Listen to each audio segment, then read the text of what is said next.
श्वास सावयाचा देह लाजतो कैचा स्पर्श होत पाखराचा वाट चालता सख्याची होई नाद पैंजणांचा प्रीत उंबऱ्या पलाड शोधते खुणा सुखाच्या गुंजते बासरी अंतरी ओल्या प्रेमसरी रास रंगात भिजते अलक्षणते केशरी राधा बावरी बावरी राधा बावरी राधा बावरी बावरी राधा ही बावरी राधा बावरी बावरी राधा बावरी राधा बावरी बावरी राधा ही बावरी राधा सीमा दार उघड. सौरभ सौरभ तू इकडे सौरभ सीमावहिनी दार उघडा प्लीज माझ्यासाठी. सौरभ रागाच्या बरोबर तुम्हाला हे सगळं बोलला. सीमावहिनी तुमचं सगळं म्हणणं मान्य आहे मला. सीमावहिनी मी सौरभ पासून वेगळी राहीन पण प्लीज त्याला घरापासून तोडू नका सीमावहिनी. तो सक्सेसफुल होईपर्यंत वाट बघीन मी सीमावहिनी. पण तुम्ही आधी दार उघडा. सीमावहिनी सौरभ चुकून बोलून गेलाय ते. सौरभ सौरभ सांग ना त्यांना. तुझं आधी त्यांना सॉरी म्हण. तू कसं बोललास त्यांच्याशी. तुझ्या चांगल्यासाठी चार तोडून वाक्य बोलली तर असं इगो करायचा का. जा तू त्यांना सॉरी म्हण. त्यांनी काहीतरी बरं वाईट करून घेतलं तर काय करणार आहेस तू सौरभ. ती आई आहे तुझी आणि काय फरक पडणार आहे. आपण वेगळे राहिलो तर काय फरक पडणार आहे सौरभ. तुला इनफॅक्ट जास्त चांगला चान्स मिळेल स्वतःला सिद्ध करून दाखवण्याचा. सौरभ मला तू या परीक्षेमध्ये जिंकायला हवंय. आणि आपण वेगळे झालो तर आपल्यामधलं प्रेम कमी होणार आहे का. नाही ना. मग कशाला घाबरायचं परीक्षेला. सौरभ चल सौरभ जाऊन सांगते ना सौरभ. चल सौरभ तुला माझी शपथ आहे. जोपर्यंत तू त्यांना सॉरी म्हणत नाहीस तोपर्यंत मी श्वास नाही घेणार.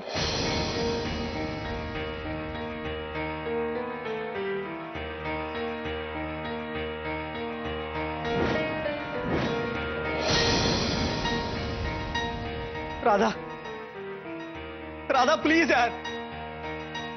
राधा काय वेडेपण आहे हा. राधा प्लीज ना यार. सीमा राधा असं नको करू. राधा नको ना असं करू. राधा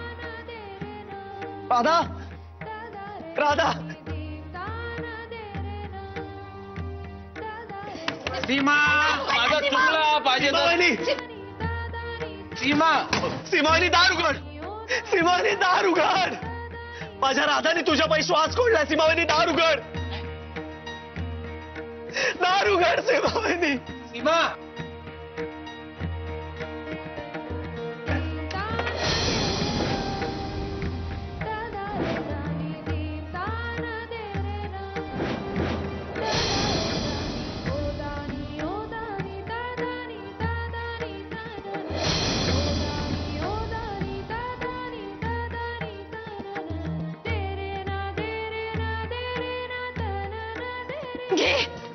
घे हिची शपथ. स्वतःला सिद्ध करेपर्यंत हिचं तोंडही बघणार नाहीस.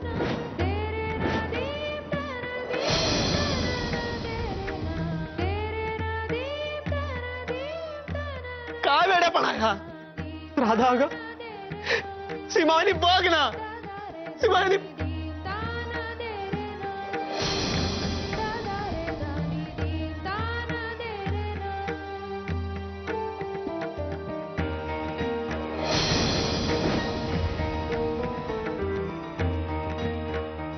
राधा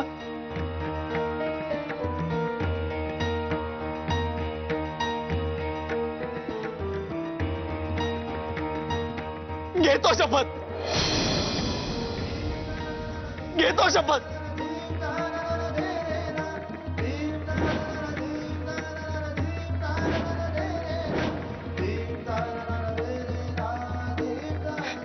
राधा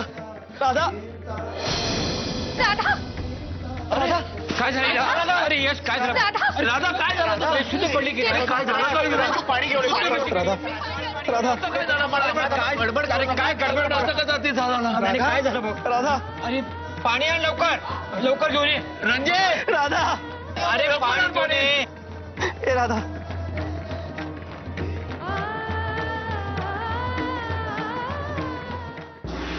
सावकाश सावकाश चल खुर्ची घ्या ये.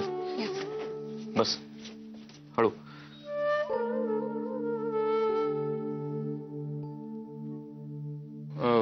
डॉक्टर स्वाती तुम्ही गेलात तरी चालेल मी आहे इथे अहो पण अशा अवस्थेत मी इट्स ओके काही प्रॉब्लेम नाही मी आहे ना इथे त्या थोडा वेळ स्वस्थ बसल्या म्हणजे त्यांना बरं वाटेल जरा हा आणि तसं काय वाटलं तर मी तुम्हाला सांगेन ना ओके शुअर ओके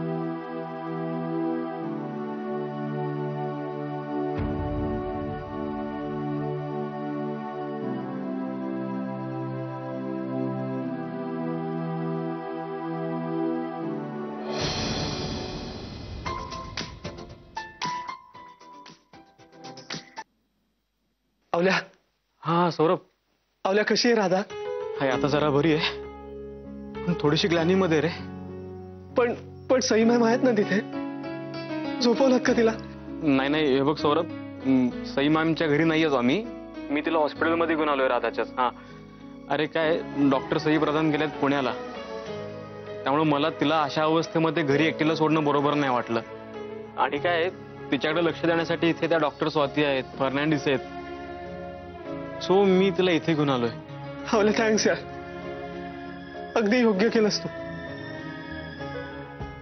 काय होऊन बसलं यार अवल्या मी काय करू आता अवल्या राधाशिवाय कसा राहू यार मी सौरभ सौरभ हे बघ तू टेन्शन घेऊ नकोस बिलकुल हा सगळं काही ठीक होईल ओके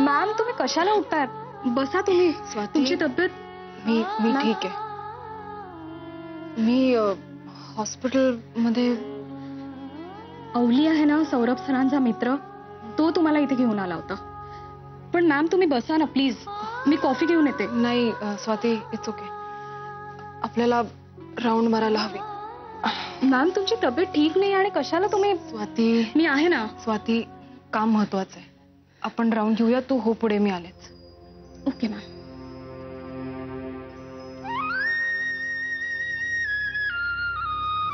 मला न विचारता तुम्ही थेट इथे राहायला आलात मोठं धाडस केलं नाही कदाचित ही अक्कल राधाची असेल माझ्या नवऱ्याचं घर आहे मला कोण अडवणार असा अहंकार असेल तर हा अहंकार मला गृहीत धरणं मला चालणार नाही सौरभला एक वेळ राहता येईल पण राधा नाही हिम्मत असेल ना सौरभ तर कर्तृत्वाने मोठा हो आणि घेऊन ये राधाला इथे राहायला इतका आकांड तांडव करण्यासारखं काय केलंय आम्ही का मार्कंड दादा बरोबर तू सुखी राहू शकत नाहीस म्हणून जळतेस आमच्यावर सौरभ सीमाने उघडणं प्लीज बोलवलं दारुगड सीमा दारुगड सीमावहिनी तुमचं सगळं म्हणणं मान्य आहे मला सीमावहिनी मी सौरभ पासून वेगळी राहीन पण प्लीज त्याला घरापासून तोडू नका सीमावहिनी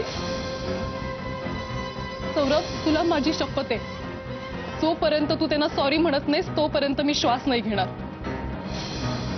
घ्यायची शपथ स्वतःला सिद्ध करेपर्यंत हिचं तोंडही बघणार नाही घेतो शपथ घेतो शपथ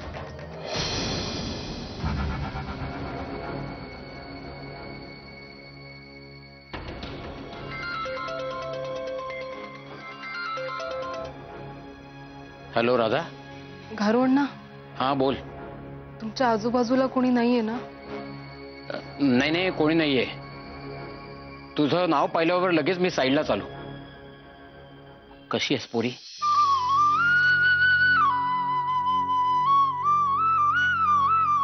रडू नकोस, रडू नकोस पोरी. अगं कशाला आलात तुम्ही इथे? चांगले स्वतंत्र झाला होतात ना? किती तमाशा झाला बघ इकडे. सगळं तिरपागड होऊन बसलंय. हो अण्णा, झालंय खरं तसं. पण अण्णा, सौरभच्या करिअरसाठी कसली तरी टोचणी लागणं आवश्यक होतं.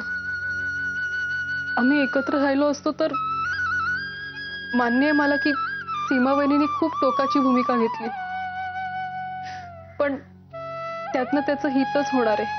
आता काय बोलणार तुम्हा बायकांसमोर? तुमची सगळी तराच अजब असते. बरं, सांभाळून राहा पोरी. हा, सांभाळून राहा. घरू अण्णा, सौरभ कसा आहे? बरं आहे, पण भांबावलेल्या कोकरासारखा दिसतोय. बघूया. Let us hope for the best. मी अदनमधनं तुम्हाला असं फोन केला तर चालेल ना? हे काय विचारणं झालं? हक्काने कर फोन. हा, पण सांभाळून राहा पोरी. आणि सौरभची काळजी घ्या. सीमा वहिनीची पण.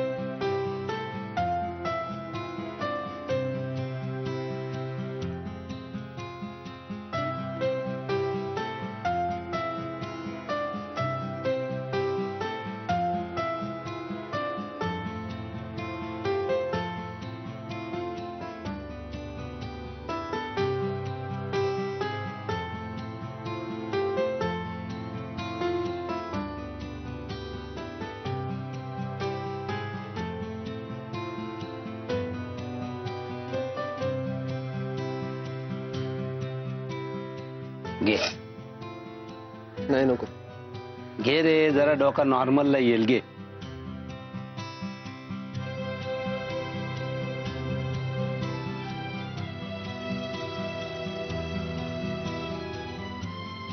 होईल, सगळा नीट होईल. पण जिजू,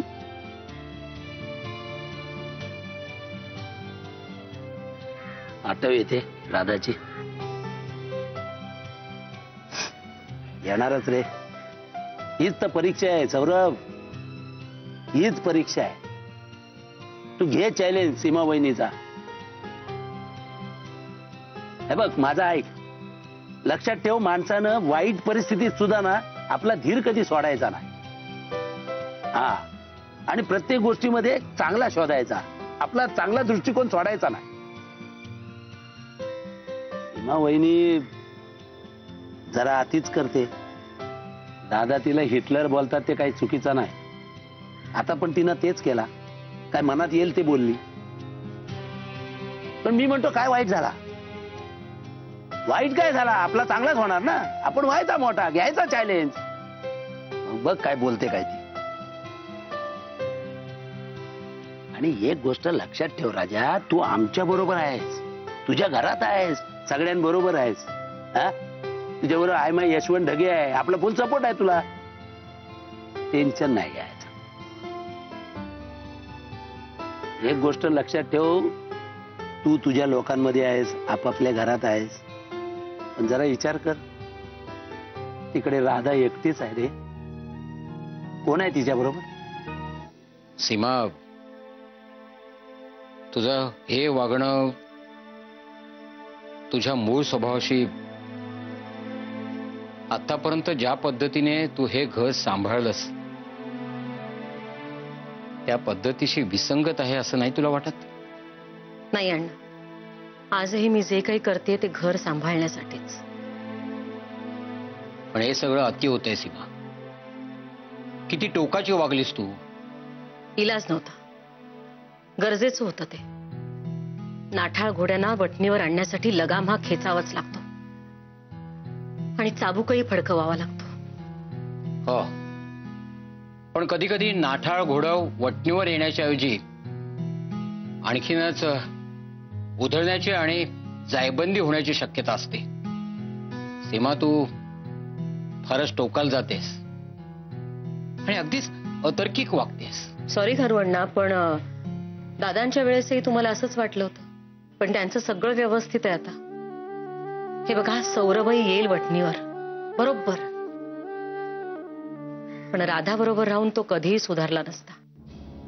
कारण तिचं खूप प्रेम आहे त्याच्यावर आणि प्रेम कधी कधी दुबळं करतं माणसाला. जगाच्या धक्काबुक्कीत थोडंसं खर्चटायला हवं, त्याला फटके बसायला हवेत, मार लागायला हवा. पण राधा नाही तसं होऊ देणार.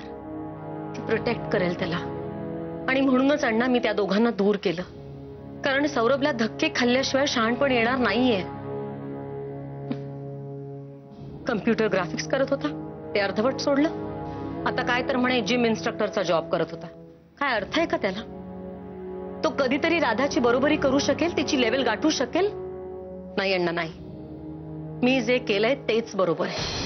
सीमा, तुझा हेतू आणि तुझा तर्क बरोबर आहे, पण तुझी वागण्याची पद्धत चुकीची आहे. नाही अण्णा, शिस्तीचा बडगा हा असायलाच हवा. माझे आजोबा होते कठोर. होमवर्क केला नाही ना की आम्हाला दिवसभर उपाशी ठेवायचे. खूप राग यायचा आम्हाला तेव्हा. पण त्यांच्या कठोर वागण्यामुळे लागली ना आम्हाला शिस्त. आज किंमत कळते त्याची. आणि अण्णा, माझ्या वागण्याच्या पद्धतीबद्दलच बोलत असाल तर मूर्ती घडवण्यासाठी चिन्नी आणि हातोडे हे वापरावेच लागतात.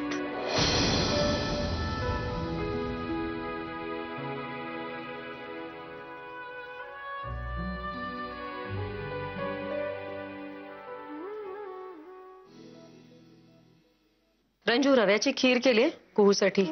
तू पाजतेस तिला की मी पाजू? तूच पाच. मी निवडते ना भाजी.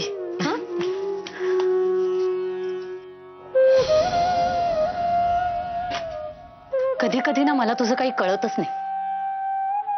सगळ्यांचं सगळं करतेस आणि मग मध्येच काहीतरी विचित्र वागतेस.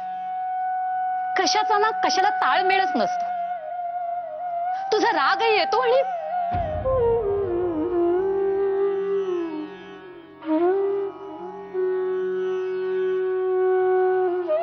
सीमा, आय एम सॉरी.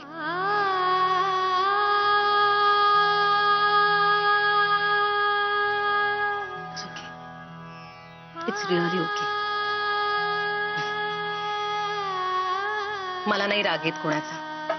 खरं सांगते, माझ्या वागण्याचा, बोलण्याचा तुम्हाला राग येत असेल, त्याचा काही ताळमेळ लागत नसेल, पण मी जे काही करते ना त्याचा शेवट मात्र चांगलाच होणार आहे. गोड गैरसमज आहे सीमा वहिनी तुझा. कारण याचा शेवट तुझ्या नाही, माझ्या हातात आहे. आणि तो चांगला नक्कीच नाही होणार. हा माझा शब्द आहे.